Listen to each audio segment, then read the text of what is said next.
श्री वाल्मीकि जी महाराज कह रहे, पराई माता बहनों को ऐसे देखना है। क्या स्त्री के संसर्ग से काम वेदना जागृत होती है, चाहे वो पुरुष शरीर संसर्ग या स्त्री शरीर संसर्ग?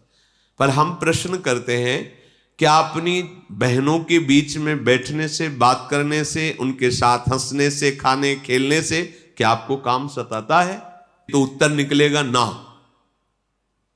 यौवन अवस्था है, साथ खेल रहे, दौड़ रहे, अपनी बहनों के साथ खेला, घर में खेल रहे, वो हमें पकड़े, उन्हें पकड़ रहे, क्या कभी किसी को काम सताता है?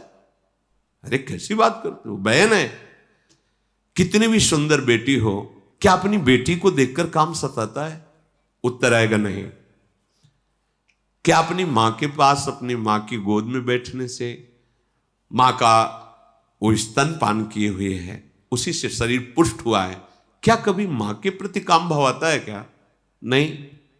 जवान बेटी, जवान बहन, मां, ये सब संयोग होने पर अगर काम नहीं आता तो फिर उसका मतलब दिखाई दिया कि भाव इसमें लग गया कि ये मेरी बहन है, ये मेरी बेटी है, ये मेरी मां है, इसलिए काम जागृत नहीं हो।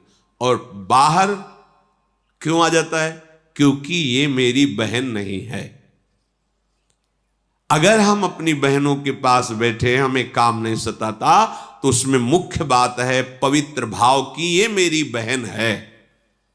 हम पैर छूते हैं, हम राखी बंधवाते हैं, अगर जरा भी उसको दुख कहीं से भी पहुंच जाए तो हृदय फटने लगता है, मेरी बहन है।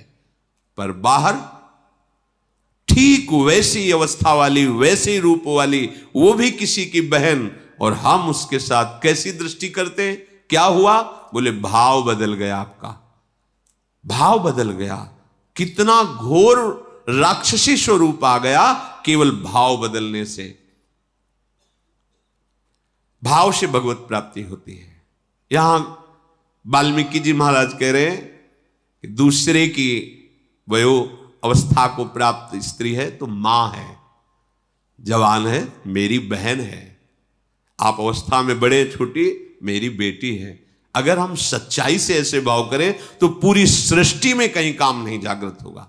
गृहस्थ है तो जिसका पाणी ग्रहण किया है, धर्म आदेश करता है, बस उसके प्रतिभाव छोड़कर पूरी सृष्टि में कहीं काम भाव नहीं होना चाहिए। ऐसों के